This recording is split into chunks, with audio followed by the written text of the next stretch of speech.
A once upon a time off the cuff remark as then a Liberal leader was just, palling around, talking to some folks about how decriminalization of marijuana wasn't going to go far enough, how if he were elected to lead the country, then he would end up under his mandate actually legalizing it. Then it turned into a bit of a policy scramble, of course, because sometimes policy is harder than actually just making announcements willy-nilly. So, okay, there's now a deadline for marijuana legalization, and that is set to happen the summer of next year. There are a lot of doubts as to whether that'll actually come to fruition simply because a lot of the logistics falls onto the provinces when it comes to the sale and distribution. And there have been a few concerns raised by a couple of premiers, just saying essentially that they don't have enough time. Manitoba is one of them. And then there have been a lot of weird ideas floated around there. Our premier is one of them who has said basically at one point that she thought it should be sold in LCBOs, which is literally the one contraindication cannabis has, is not to consume it with alcohol. She eventually ended up, going away with that idea, and nobody thinks that's actually going to happen now. But there's another aspect to all of this, is that even though we are legalizing it tentatively, and it is on the books to become law by next summer, people are still being arrested for it. Joining me now to talk about this is Jodie Emery. She's a cannabis activist and founder of Cannabis Culture. Jodie, thanks so much for joining the program today. Let's talk about specifically what you did today, because I know you're involved in many aspects, and you're involved in many aspects of this fight, but you dropped a letter off to Bill Morneau's office, who of course is the finance minister. What exactly did that letter say? Well, for a long time now, I've been asking the government to issue a moratorium on marijuana arrests, at least for possession arrests, if not for growing and selling it. And possession makes up about 75% of all the marijuana arrests in this country. And so I've been asking my members of parliament. When I was living in Vancouver, I met with Hedy Fry in January of last year, presented a similar letter requesting the same thing.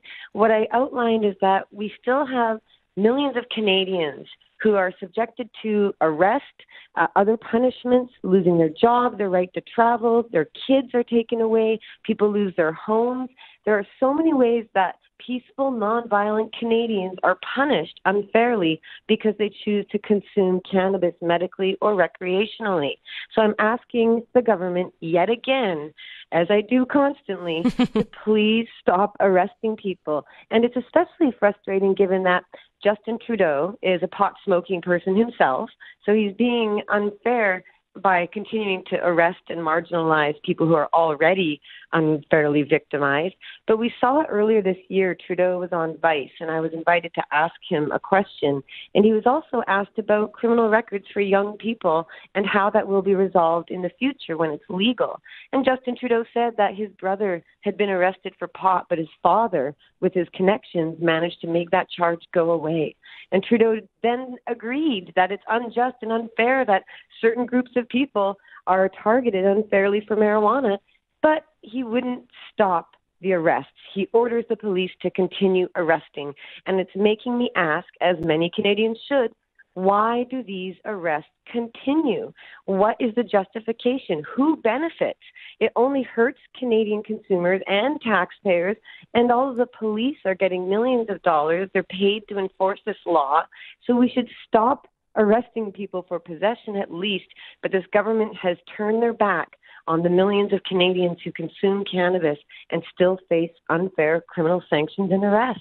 And Jodie, that's a really great point. I'm glad you mentioned that, his comments to Vice there, because what I thought was very eye-opening about that was that he basically admitted, and we've all known, and the Toronto Star has sort of dug into these numbers, at least as they pertain to the city of Toronto and the GTA, is that when you're looking at arrests, there is a disproportionate amount of those that are being arrested and those that end up with records that are Black and Brown and Indigenous. And it's not necessarily those who come from, upper middle class backgrounds. But I would say that even myself, being a brown woman, had I ever been caught with marijuana, had I been arrested, because of the fact that I, grew up very privileged economically, for sure my parents would have made that charge go away. The Prime Minister basically admitted that that is what's happening, and yet he's not acting on it. Do you expect him to react in any different manner, given that you've been, talking about this for quite some time?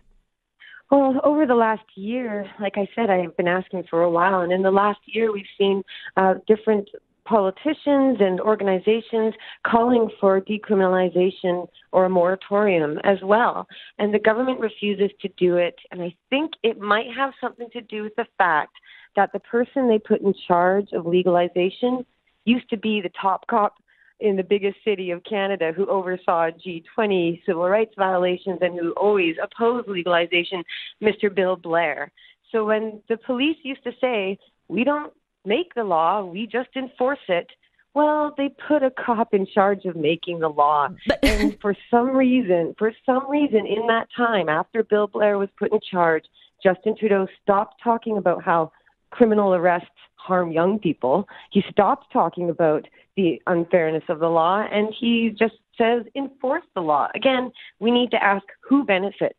And I hate to point it out, but millions and millions of our tax dollars are getting paid out to police officers to enforce marijuana prohibition. It makes up the majority of all the drug crimes across this country. And as I said, the latest Stats Canada numbers show that 75% of all the pot arrests are for possession. And as you pointed out, and as we all know, those arrests are mostly targeted towards people of color and different marginalized groups, and the government admits it. And you have U.S. politicians introducing legislation like today. Senator Cory Booker introduced a legalization law at the federal level in the United States saying we need to address the racial unfairness, the drug war harms that have been put upon so many people and continue to hurt our communities today.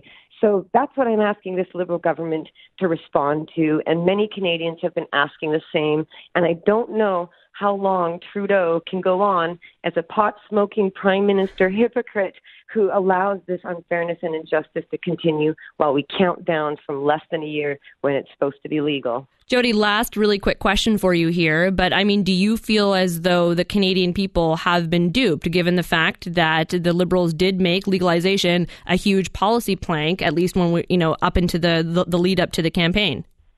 Well, the Liberal Party was dragged kicking and screaming. Justin Trudeau actually opposed legalization when it was voted for by the membership at the January 2012 Liberal Party convention. But it was the membership of the party, the public, the people who have been calling for legalization. Activists like myself and Mark Emery, for decades we've been asking for legalization. And finally the government said, we can't be dinosaurs like Stephen Harper. We have to say we support legalization too. But unfortunately, they're trying to change the legislation to maintain prohibition, but call it legalization to satisfy the voters. But as we see more and more people continuing to be arrested and lose their job and their right to travel as legalization is supposedly coming, we're going to have Canadians hopefully demanding of their parliamentarians and their Prime Minister to stop these unjust arrests if they're truly serious about legalizing cannabis to reduce the harms of prohibition. Jodie, thanks so much for joining me this afternoon. Thanks so much, Sophia. Take care. You too. That's Jodie Emery, cannabis activist and founder of Cannabis Culture.